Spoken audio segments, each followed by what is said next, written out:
Hello दोस्तों, उम्मीद है आप सब बढ़िया होंगे और बेहतर महसूस कर रहे होंगे। हम लोग पढ़ रहे हैं DLA द्वितीय सेमेस्टर क्वेश्चन पेपर और आज हम लोग DLA द्वितीय सेमेस्टर क्वेश्चन पेपर में देखेंगे सामाजिक अध्ययन शिक्षण। तो इसके पहले वाले वीडियो में हमने गणित शिक्षण के बारे में बताया था और आज की वीडियो में हम लोग देखेंगे सामाजिक अध्ययन शिक्षण से संबंधित कुछ प्रश्नों को। तो सबसे पहले हम देखेंगे भारतवर्ष में प्रथम साम्राज्य की स्थापना में मौर्य काल, गुप्त काल और वर्धन वंश से संबंधित कुछ प्रश्न जो कि एग्जाम में पूछे जाते हैं। अगर इन प्रश्नों का आप अध्ययन करेंगे तो इसमें से कुछ प्रश्न हैं या 90% से ज़्यादा प्रश्न आपको एग्जाम में देखने को मिल जाएंगे। सबसे पहले हम देखेंगे लघुत्तरी प्रश्नों को जो कि आपको 2 नंबर में आते हैं। तो इसमें पहला प्रश्न पूछ लेगा चंद्रगुप्त मौर्य के समय की नगर समितियों के बारे में आप क्या जानते हैं। तो चंद्रगुप्त मौर्य के समय की जो नगर समितियां भी उसके बारे में लिख दीजिएगा। दूसरा है मौर्य प्रशासन के अंतर्गत के केंद्रीय शासन की विशेषताओं का उल्लेख कीजिए, तो इसको देख लीजिएगा। अशोक के धम्म में क्या क्या बातें सम्मिलित थी, तो इसको देख लीजिएगा। मौर्य साम्राज्य के बारे में मेगास्थनीज ने क्या लिखा था, इसको देख लीजिएगा। और मौर्य साम्राज्य के पतन के कारणों का कौन कौन से कारण थे मौर्य साम्राज्य के पतन के, इसको देख लीजिएगा। कलिंग युद्ध का अशोक के जीवन पर क्या प्रभाव पड़ा, इसको देख लीजिएगा। और समुद्रगुप्त को भारतीय नेपोलियन क्यों कहा जाता है, इसको देख लीजिएगा। हर्ष के प्रशासन का संक्षिप्त परिचय दीजिए, तो हर्ष के प्रशासन का संक्षिप्त परिचय दे दीजिएगा। प्रयाग की महामोक्ष परिषद का उल्लेख कीजिए, तो प्रयाग की जो महामोक्ष परिषद थी उसका उल्लेख कर दीजिएगा। हर्ष के साहित्य अनुराग के बारे में क्या जानते हैं, इसको लिख दीजिएगा। और वेनसांग ने हर्ष के बारे में क्या जानकारी दी है, तो इसको लिख दीजिएगा। और चंद्रगुप्त मौर्य की मृत्यु और बिंदुसार का राज्यारोहण किस सन में हुआ था, इसको भी आप देख लीजिएगा। कुछ और प्रश्न हैं तो आइए देख लेते हैं। इसमें कह रहा चंद्रगुप्त विक्रमादित्य के 9 रत्नों में से किन्हीं 4 के नाम लिखिए। तो चंद्रगुप्त विक्रमादित्य के 9 रत्नों में से किन्हीं 4 के नाम लिखिएगा। और विशाख दत्त द्वारा लिखित 2 नाटकों के नाम लिखिए, तो विशाख दत्त द्वारा लिखित 2 नाटकों के नाम लिखिएगा। गुप्तकालीन साहित्यिक प्रगति का उल्लेख कीजिए, तो गुप्तकालीन साहित्यिक प्रगति का उल्लेख कर दीजिएगा। और वेनसांग ने हर्षवर्धन के विषय में क्या लिखा है, इसको आप देख लीजिएगा। और अशोक के धम्म के विषय में अपनी टिप्पणी लिखिए, तो अशोक के धम्म के विषय में अपनी आप टिप्पणी लिख दीजिएगा। ठीक है, ये जो प्रश्न है आपसे इस विषय में और इस पेपर में 2 नंबर के इसमें से प्रश्न आएंगे और इसमें से गारंटी है कि प्रश्न आपको देखने को मिल जाएंगे। उसके बाद हम देखेंगे अति लघुत्तरी प्रश्न जो कि 1 नंबर का आता है, तो देख लेते हैं। जनगणना समिति क्या कार्य करती थी, तो मौर्य काल में जनगणना समिति क्या कार्य करती थी, इसको देख लीजिएगा। अशोक धम्म की कोई एक विशेषता लिखिए, तो अशोक धम्म की कोई एक विशेषता लिख दीजिएगा। जैसा कि यह 1 नंबर में है तो आपको 1 से 2 लाइन में लिखना है। और मौर्य साम्राज्य के पतन का मुख्य कारण आपके विचार से क्या था, इसको लिख दीजिएगा। और अर्थशास्त्र के लेखक कौन है, इसको लिख दीजिएगा। गुप्त साम्राज्य का संस्थापक कौन था, इसको लिख दीजिएगा। और समुद्रगुप्त के इलाहाबाद स्तंभ लेख के रचयिता का क्या नाम था, इसको लिख दीजिएगा। और अगला है गुप्त काल के 2 प्रसिद्ध वैज्ञानिक कौन थे, तो इसको लिख दीजिएगा। और गुप्त काल के 2 प्रसिद्ध साहित्यकारों के नाम लिखिए, इसको लिख दीजिएगा। और गुप्त वंश के पतन के कोई 2 प्रमुख कारण लिखिए, तो इसको लिख दीजिएगा। और अगला है पुष्यभूति वंश का प्रभावशाली शासक कौन था, इसको लिख दीजिएगा। और हर्षवर्धन कालीन इतिहास की जानकारी के प्रमुख स्रोत कौन है, इसको आप लिख दीजिएगा। ये जो है 1 नंबर में आपसे प्रश्न पूछेंगे। अगला बाणभट्ट कौन थे, इसको लिख दीजिएगा। हर्ष के समय के किन्हीं 2 विद्वानों के नाम लिखिए, तो इसको लिख दीजिएगा। और कालिदास के 2 ग्रंथों के नाम लिखिए, तो इसको लिख दीजिएगा। गुप्तकालीन 2 केंद्रों के नाम बताइए, इसको लिख दीजिएगा। प्रयाग प्रशस्त के रचयिता कौन थे, इसको लिख दीजिएगा। मौर्य वंश का संस्थापक कौन था, इसको 1 नंबर में लिख दीजिएगा। और वराहमिहिर कौन थे, तो इसको आप लिख दीजिएगा। ये जो है अति लघुत्तरी प्रश्न है जो आपसे 1 नंबर में पूछेंगे। ठीक है, अब हम आते हैं कुछ वस्तुनिष्ठ प्रश्नों पे, तो आइए देख लेते हैं। कुछ वस्तुनिष्ठ प्रश्न भी पूछे जाते हैं, जैसे पूछ लेगा चंद्रगुप्त मौर्य का जन्म कब हुआ था, 3 चारों में से जब भी हुआ था, ठीक लगा दीजिएगा। मौर्य शासन में सेना का प्रबंध करने वाले मंडल में सदस्य कितने थे, तो इसको लगा दीजिएगा। और अमित्रघात के नाम से इतिहास में क्यों प्रसिद्ध है, तो अमित्रघात के नाम से इतिहास में जो भी प्रसिद्ध होगा उसको टिक मार दीजिएगा। और मौर्य प्रशासन में भूमिकर एकत्रित करने वाले अधिकारी क्या कहलाते थे, इसको लिख दीजिएगा। और गुप्त वंश का संस्थापक कौन था, इसको आप लिख दीजिएगा। और अगला है बुद्ध चरित्र के लेखक कौन थे, तो बुद्ध चरित्र के लेखक जो थे उसको आप टिक मार दीजिएगा। अगला कह रहा शून्य के आविष्कारक कौन थे, तो शून्य के आविष्कारक जो होंगे टिक मार दीजिएगा। हर्ष थानेश्वर का राजा कब बना था, तो जब भी बना था टिक मार दीजिएगा। हर्ष चरित्र के लेखक कौन है, तो जो भी होंगे टिक मार दीजिएगा। और अगला प्रश्न है कि महामोक्ष परिषद का आयोजन होता था, तो महामोक्ष परिषद का आयोजन कहाँ होता था, इसको टिक मार दीजिएगा। और अगला है प्रयाग प्रशस्ति संबंधित है, प्रयाग प्रशस्ति इनमें से किससे संबंधित है, इसको टिक मार दीजिएगा। सेल्यूकस तथा चंद्रगुप्त मौर्य के बीच युद्ध कब हुआ था, तो इसको मार दीजिएगा टिक। और मौर्य साम्राज्य का अंतिम सम्राट कौन था, इसको देख लीजिएगा। और अगला है गुप्त संवत का प्रारंभ कब हुआ था, इसको देख लीजिएगा। और अगला है बिंदुसार की मृत्यु के समय अशोक किस स्थान का वायसराय था, तो इसको देख लीजिएगा। और किस सम्राट के शासनकाल में हुड्डों ने प्रथम बार आक्रमण किया था, तो इसको देख लीजिएगा। और कह रहा सबसे पहले भारत आया था, सबसे पहले भारत कौन आया था, तो इसको देख लीजिएगा। और हर्षचरित का रचयिता थे, हर्षचरित का रचयिता जो भी रहे होंगे उसको देख लीजिएगा। अब अगला कह रहा सामंतवाद कालीन भारत, जिसमें राजपूतों का उदय, प्रमुख राजवंश एवं उनकी सामाजिक एवं सांस्कृतिक उपलब्धियां, इससे भी संबंधित कुछ प्रश्न आते हैं, तो आइए उसको भी देखते हैं।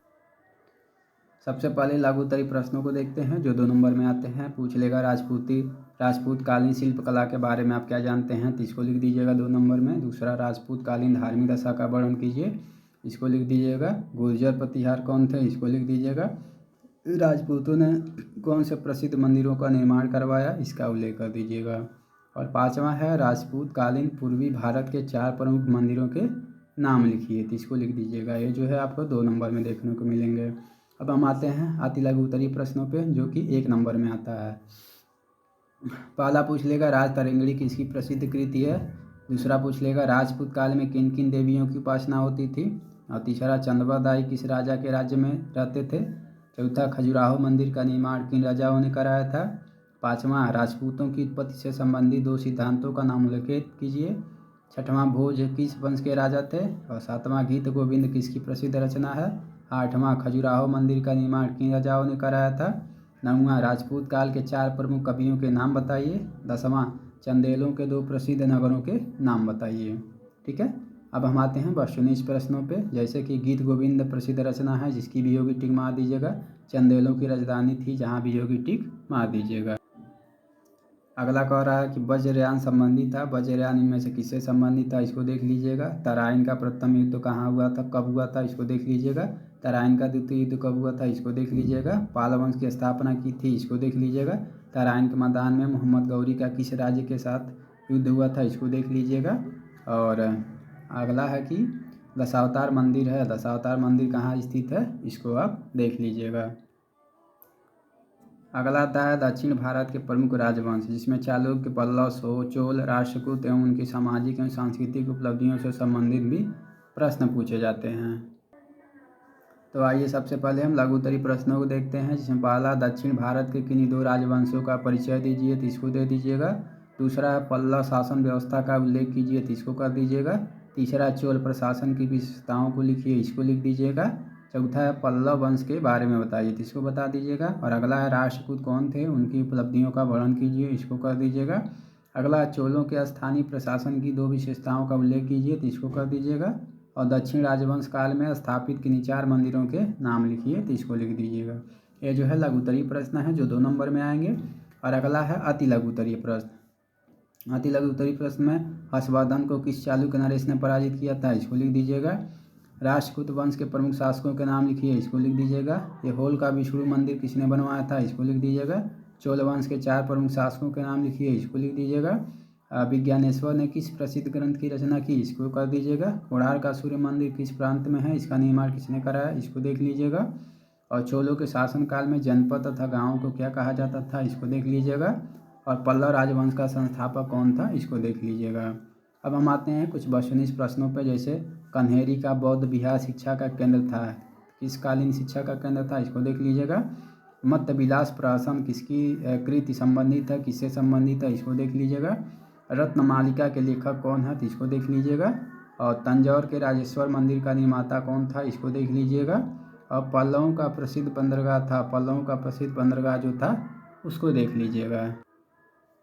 अब हम अरब में इस्लाम धर्म का उदय, भारत में इसका आगमन व प्रभाव, तुर्क आक्रमण, इसके बारे में भी, इससे संबंधित भी कुछ प्रश्न एग्जाम में पूछते हैं। तो आइए इसके बारे में कुछ प्रश्नों को देखते हैं।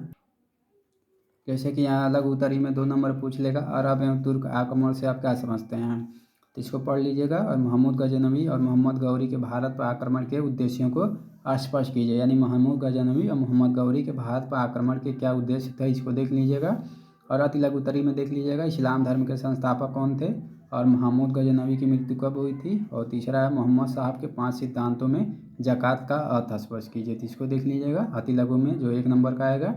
अब वस्तुनिष्ठ प्रश्न भी जो 1 नंबर का आता है, इसमें पहला है मोहम्मद साहब की मृत्यु कब हुई थी। इन चारों में से जब भी हुई थी उसको देख लीजिएगा।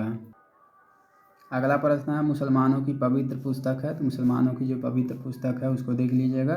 तुगलक वंश का संस्थापक था, तुगलक वंश का संस्थापक जो भी था उसको टिक मार दीजिएगा। मुसलमान प्रतिदिन नमाज पढ़ते हैं, कितनी बार पढ़ते हैं उसको आप देख लीजिएगा। और मुसलमानों का धार्मिक स्थल कौन सा है, तो इसको देख लीजिएगा। और महमूद गजनवी के भारत पर आक्रमण के समय भारत आए अल-बरूनी ने किस ग्रंथ की रचना की थी, तो इसको देख लीजिएगा। और 7वां कौरा महमूद गजनवी ने सोमनाथ के मंदिर पर आक्रमण कब किया था, तो इसको देख लीजिएगा।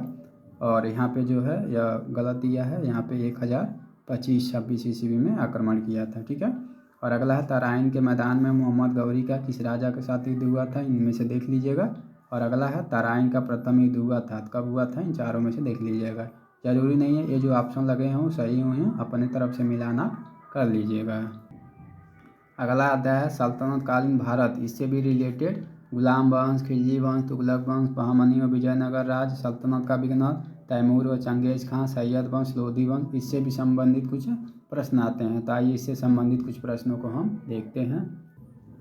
यहाँ पर सबसे पहले हम लघु उत्तरीय प्रश्नों को देखते हैं जो 2 नंबर में आता है, जिसमें पूछ रहा है रजिया सुल्तान के बारे में आप क्या जानते हैं, तो जो जानते होंगे लिख दीजिएगा। दूसरा सल्तनत काल की शासन व्यवस्था पर प्रकाश डालिए, इसको देख लीजिएगा। कुतुबुद्दीन ऐबक का परिचय दीजिए, तो इसको दे दीजिएगा। मंगोलों के आक्रमण के बारे में आप क्या जानते हैं, इसको देख लीजिएगा। और सल्तनत काल की 4 प्रमुख इमारतों के नाम लिखिए, तो इसको देख लीजिएगा। सेना के संगठन में अलाउद्दीन ने क्या क्या सुधार किए, इसको देख लीजिएगा। और मोहम्मद बिन तुगलक ने अपने शासनकाल में कौन कौन सी योजनाएं लागू कराई थी। तो ये जो है आपके 2 नंबर में लघु उत्तरीय प्रश्न हैं, इसको देख लीजिएगा। अगला है अति लघु उत्तरीय प्रश्न, तो आइए देखते हैं अति लघु उत्तरीय प्रश्नों में। पहला गुलाम वंश की स्थापना किसने की थी, इसको देख लीजिएगा। खिलजी वंश का संस्थापक कौन था, इसको देख लीजिएगा। सैयद वंश के प्रमुख शासकों के नाम लिखिए, इसको देख लीजिएगा। रजिया बेगम का शासनकाल क्या था, इसको देख लीजिएगा। तुगलक वंश का संस्थापक कौन था, इसको देख लीजिएगा। कुतुबुद्दीन ऐबक ने अपने शासनकाल में किन 2 मस्जिदों का निर्माण कराया था, इसको देख लीजिएगा। सल्तनत काल में राज्य का सर्वोच्च अधिकारी कौन होता था, इसको देख लीजिएगा। और इब्राहिम लोदी एवं बाबर का युद्ध कब और कहाँ हुआ था, इसको देख लीजिएगा। ये जो है अति लघु उत्तरीय प्रश्न है जो 1 नंबर में आएंगे।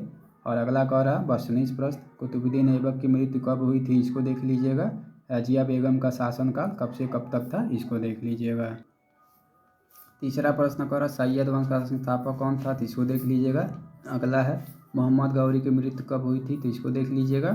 और अगला अजमेर में किस सूफी संत की दरगाह है, तो इसको देख लीजिएगा। और अगला तुगलक वंश का संस्थापक कौन था, तो इसको देख लीजिएगा। अगला है तुगलक काल में भारत हिंदू राज्य का निर्माण हुआ, जिसका नाम था, तो कौन सा नाम था, इसको देख लीजिएगा। और गुलाम वंश का प्रथम सुल्तान था, इसको देख लीजिएगा। गयासुद्दीन बलबल दिल्ली का शासक कब बना था, इसको देख लीजिएगा। और दिल्ली में लोधी वंश की स्थापना की किसने की, इसको देख लीजिएगा। और तालीकोट का युद्ध कब हुआ था, इसको देख लीजिएगा। और अगला है विजयनगर साम्राज्य की शासन व्यवस्था में राज्य को कितने भागों में यानी प्रांतों में बांटा गया था, इसको देख लीजिएगा कि कितने भागों में बांटा गया था। सल्तनत कालीन उपलब्धियों से भी संबंधित कुछ प्रश्न पूछते हैं, तो आइए देख लेते हैं। जैसे यहाँ पर लघु उत्तरीय प्रश्न में 2 नंबर में पूछ लेगा सल्तनत कालीन स्थापत्य कला के बारे में आप क्या जानते हैं। सल्तनत कालीन स्त्री दशा पर अपने विचार प्रस्तुत कीजिए।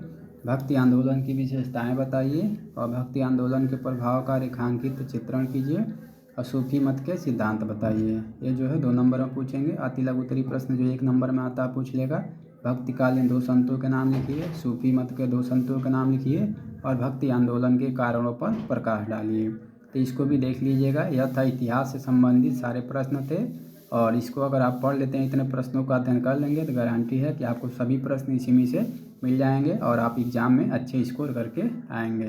धन्यवाद।